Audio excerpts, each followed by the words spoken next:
In this video, you will learn how to change the batteries in your two-way talking touchscreen. You will need a flathead screwdriver to remove the device from the mounting plate. In order to unlatch the device, insert a flathead screwdriver into the slot on the bottom of the touchscreen. Press in the tab until the unit unlatches from the mounting plate. Carefully rotate the talking touchscreen up and away from the mounting plate. Do not pull the device with force, or the power cord could be damaged. Only move the device far enough to gain access to the power cord plug.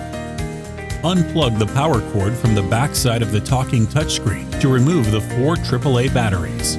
Note: the weather report, My Guardian Home Customers Only, and clock will be affected by removing the power cord. Both should automatically be updated within 12 hours. Next, remove the existing batteries. After the old batteries have been removed, install the replacement batteries while paying attention to polarity. Ensure the positive plus end of the battery matches the positive plus symbol inside the two-way talking touchscreen. Once the new batteries have been installed, reverse the previous steps to remount the touchscreen.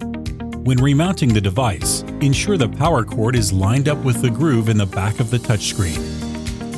In order to reinsert the touchscreen on the mount, insert the top first and then push in the bottom until the touchscreen clicks into place. Now that you have replaced the battery, you must test your system. For further assistance, call Guardian's Customer Service Department